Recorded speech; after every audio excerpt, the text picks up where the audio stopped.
On today's show, our first look at WRC 3 by Milestone.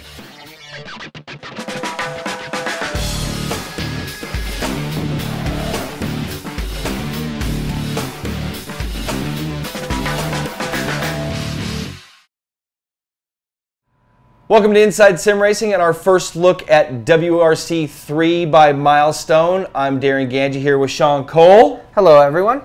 And it's been a while since we've had WRC on the show. We got kind of forgotten or shunned, it seemed, last year by Black Bean, and we had no coverage of WRC 2 because they didn't send us one and it's really not available here in the States. Yeah.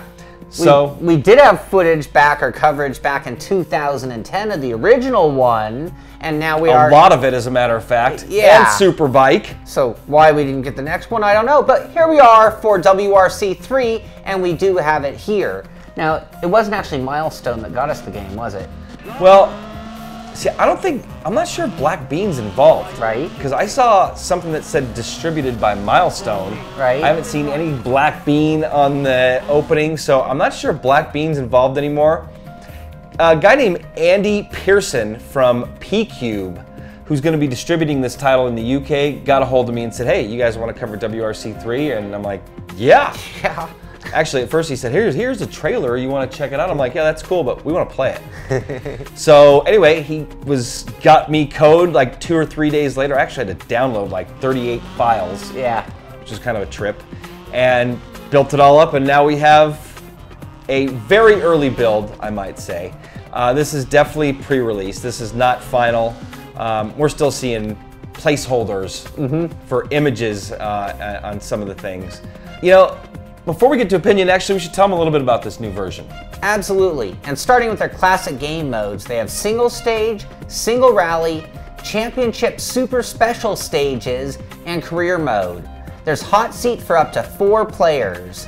Now, is that the hot seat? I wonder if that's the hot seat, because we didn't try it, but I wonder if that's the hot seat we know, which basically what you do is, I do a stage, I'm assuming, and then you take the next stage. Right. So, in the same cockpit. So, that'd be cool. Yeah, that would be pretty cool. Online modes include single stage, pretty much the same things that you just said. New contents include a brand new career mode, the Rally Monte Carlo, the VW Polo R WRC. There's some brand new routes for 7 rallies and a brand new co-driver voiceover. There will be 37 different cars, 13 locations with 83 different stages, 54 official teams, and 5 super special stages.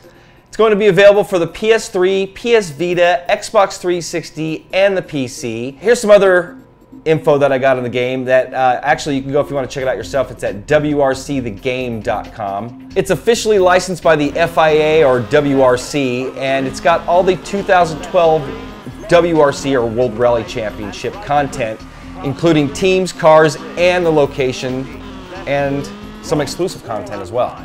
The graphics have been completely reworked, and they use a new engine called the Spike engine. Spike engine with new lighting effects, shadows, and particle effects. There's also new surfaces and weather conditions. The new career mode is a mix of racing gameplay and management elements where the player customizes cars and teams. It also comes with a new challenge system where players will face different challenges based on hitting targets or performing particular special maneuvers. Sounds kind of Dirt Showdown or Dirt 3-ish. Yeah, a little bit of that fun game included in it. I saw some Dirt action, the replay, the whole replay thing. So they're starting to incorporate or steal some of the ideas from Dirt and throw them in here, it seems. Well, again, when they do the data on these games, it's like, yes, we're the hardcore extremists, but this is what a lot of guys are doing online. Well, and you know what? WRC was kind of in the balance, or like right in the middle. It's like they wanted to be the hardcore sim, but they wanted to cater to the PS3 guys, and they just weren't doing it right either way. Right. They were just kind of stuck in limbo land there, and just didn't work. The new game engine allows a different management of in-game sounds and effects. All the cars have been recorded live. Voice actors for all the different countries have also been supported. And last but not least, the handling, or the physics. And the game, this is all from the box cover, obviously. This is not our opinion. The game will include an accurate and revamped physics model. And although they're saying it's accurate, they offer a set of driving helps or auto brake, auto transmission, braking assistance, stability help, and the ability to adjust the physical damage level that allows beginners to perform a complete special stage and enjoy the game without too many difficulties. So that was not exactly how they wrote it, but that was how they wrote it with our little twist on it. So anyway, now it's time for us to give a little opinion. Yeah, I was gonna say, so we should almost do this for every review now. So that's what the box cover said? Well, do you disagree with it? We pretty much do. Agree or disagree? No, I think they've pretty much hit it. I mean, what they're saying they're going for so far, I mean, we're gonna get more into it here in a minute, but yeah, I mean, so far I think that they're pretty on the mark. And again, this is work in progress with the placeholders, and you know, some stages didn't have co-pilot version in there, but this is a huge step up versus the 2010 version. Yeah, and of course we didn't see that intermediate version, so we don't know what the middle one looked like there. Yeah, maybe they should send us that so we can check it out. Maybe that was Black Bean's job, and maybe that's why they're no longer part. Anyway, that's gonna wrap up the first half of the show. When we come back, we're gonna tell you a little bit more about the game. We're not gonna go into pros and cons, but we're gonna tell you a little bit more about what we saw in the title, and we'll see you then. Take your hobby to the next level with a quality racing rig that works great with a PS3, Xbox 360, and a PC. GT Omega Racing Simulator is compatible with a wide range of steering wheels, including Logitech, Fanatec, Thrustmaster, and more. The GT Omega is available now worldwide by going to www.gtomegaracing.com.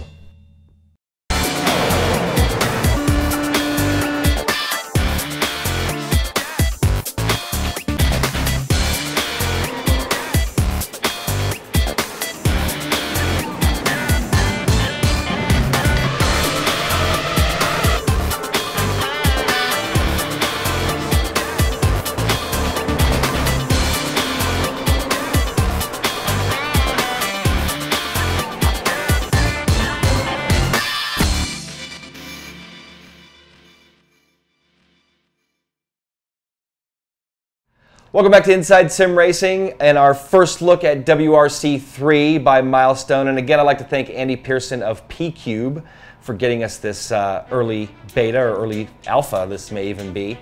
And we're going to go over some things that we've seen, some not really pros and cons, but just observations, I guess you can say. Sure. Starting right at the top. Yeah, start off with the interface. I mean, it has a much more polished look about it. You now have a voice that's kind of carrying you through and transitioning through you the menus. All the cars available for the event can be found here. For the details of each car, just have a look at the and tips. Things like that. And comparing it to the old one, this is leaps and bounds. I mean, the other one was very simplistic. It was like picture cards with text, wasn't it? Yeah. I mean, no voice. Yeah, it felt so dated. So this is much more in line with modern games. Yep. And then, you know, people are going to ask right off the bat, how is the physics or handling, force feedback? You know what, right off the bat, actually the first thing I got to mention, the first thing I noticed when I booted it up was the steering lock was, I'm like, oh man, they're only locking it at 270 again. Some reason before the game unlocks into the game or into the stage, right, it's got that weird lock. As soon as it unlocks, you have the free rotation or full rotation that you've set up, you know, in your profiler. I haven't tried the, I'm guessing the PS3 and the Xbox version are going to be locked because they usually are. But on the PC version, I had to actually dial back 900 degrees of rotation was too much. Right. And I was able to dial it right into where I liked it. And force feedback, yeah, pretty solid. Definitely. Definitely a lot better. And like Darren mentioned, it's got really good force feedback. And on the T500, we actually had to turn it down because it was coming through loud and strong to the wheel, that's for sure. My teeth were chattering a little bit, I think. The other thing is, like we mentioned there, it had support for the T500 and the G27 wheels, so that's good stuff as well. Taking it seriously when you can use real equipment. One of the things that I really like to see here was minimal to no steering lag. And we were playing on this is a 60 hertz monitor, and you know, we had everything maxed out in game, and watching the wheel move when Sean was driving compared to the real life wheel, it was pretty 1-to-1. Yeah. I mean, it seems like there's little to no steering lag. So their engine, graphic, and physics-wise, Yeah. seems pretty good that way. And then the other thing about the PC, multiple controller support. I was running a Thrustmaster wheel with Fanatic pedals. Was able to map either no problem, and it worked great. Again, when we define the difference between game and sim, that's almost one of those defining moments. Are you allowed to use multiple controllers? Yep. So once we really started to get into things, we noticed that the graphics have really gone through a pretty big change when we look between the, well, 3-year change now. Nicer reflections. Yeah, and that also went into good frame rates as well. So I mean, and we're playing this on an i5, and it was running real strong. Running solid. Cockpits looked cool. Cockpits looked really good, and the only complaint I really had when it came to the graphics is the color saturation was a bit much. Almost cartoony Yeah. a little bit. I Yeah. mean, it didn't look fake, but it just there was no dullness. Right. So everything was just a little too vibrant. Yeah. I guess is a good way to put Yeah. it. And I guess one other hit on the graphics, still no support for triple screens. So that's something. That was kind of a bummer. Yeah, I'd like to see that. Both of us would like to see that. Yeah, they got to step it up there for sure. Especially they said there's a new engine, so I would like to see them build triple screen support in there. Triple screens, are good, especially for racing games, are a lot Yeah. more prevalent now. Yeah. Heck, I'd like to see them do that for the Xbox. Anyway, getting off. So let's get to the stages. That is one of the biggest complaints of the earlier one. For people, they were saying they were too wide, too short. They are much more narrow and much more difficult. Man, I got lost a couple times where if you don't listen to your co-pilot, you're gonna miss a turn somewhere, and if you're not really paying attention, this is where triples would be awesome. You could see it off in your peripheral a little bit, but yeah, stages are much tougher and definitely longer too. I mean, I didn't get too far into it because you couldn't save anything in this early copy. We had to keep resetting things, so. Kind of hard to see how long they got in progression, but they are good length stages. I mean, Yep. it was definitely a long enough stage that, you know, by the 4th or 5th check mark, I was looking up, like, where am I? Is the finish line close? Because I'd made a mess of my car. Yep. Speaking of mess of your car. The damage in this game is really good. Yeah. Both visually and physically. So we are noticing differences in the wheel. We are noticing differences in the power of the car when we started tearing up the engine. Yeah, and I made a mess of my gearbox, and it was taking forever to shift between gears, so the physical damage was really good, and the visual damage, I mean, broken glass, you've got doors hanging off, bumpers missing, and the kind of thing you'd expect from a rally car. And what I love too is that they've got, and I don't remember if this was in 2010 because it's been a while since I played it, but the damage carries over when you do a full rally. It carries over stage to stage, and you gotta, I think they had something like that implemented before, but you gotta, and the visual damage and everything stays, so it's pretty cool. Now you can't kill the car. Sean tried to kill the car. Don't know if they're going to change that or what in the future, but I was telling Sean, you know, I would imagine the manufacturers don't want their cars completely dying. Yeah. Because that's another thing. They've got, it seems, all the cars in here, or at least most of them. And so let's say you're driving a Volkswagen or a Peugeot, and you know, the Peugeot dies sooner than a VW. You know, VW's not gonna, It'll get a bad rep. Peugeot's not gonna be, exactly. Yeah. So I don't think they want any of the cars dying, but Yeah. man, they get to the point where you are limping. I want to mention also one thing on that repair that you mentioned. It's not just like, oh, engine damage. You go into engine and then it's like Snapped piston. yeah, and valves and drivetrain, and so things get very, very detailed about the repairs you can do. Yep. Next up, sounds. Pretty cool, but I understand they're still work in progress. Supposedly they have gone in and recorded all the sounds from all the different cars, so I've noticed that the sounds are definitely more vibrant. It seems like they got to tune them in a little bit. Like one of the turbo whines sounded almost like a siren. 40, left and right. Yeah. But I would imagine, again, that they'd said in one of the notes, I think on the PS3, that the sounds are still work in progress, so they're working on that. And I can tell, you know, some of the stages didn't even have, you know, the voiceover implemented yet. So Yeah. What else? Anything else we can think of? Again, these are just kind of off the hip. Yeah, this is really early. Like you mentioned, it's a beta or alpha version of the game or sim. And I mean, the one thing for me... There you go. Sim or game? Where's the question? Oh, this is sim. Yeah. There are two questions I have on this. Number one, how big of an improvement is it over the last version we got to play? And number two, the one thing that I know everyone's going to ask, which is, well, how does it compare to Richard Burns' Rally? And here's another one. How does it compare to Dirt 3? Yeah, you have to bring that into play now.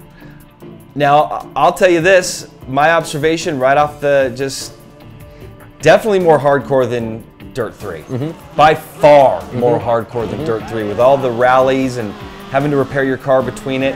The stages, 10 times harder than anything Dirt 3's got to offer. Yeah. By far. Now, compared to Richard Burns' Rally, they're getting there.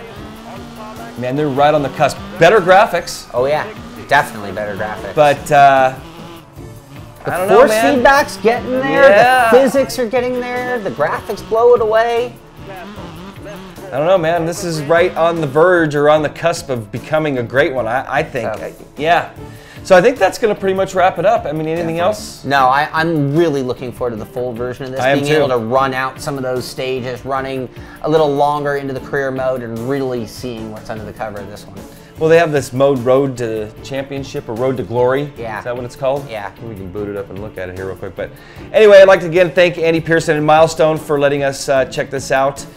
Keep sending us versions, guys. We want to get another let's do another pre-release and then the next iteration and then full review when you guys are done. So that's going to wrap it up. For Sean Cole, I'm Darren Ganji. We have a WRC section at our site, both in our forums and on the website section, so you can check that out at InsideSimRacing.tv/forums. We'll see you next time.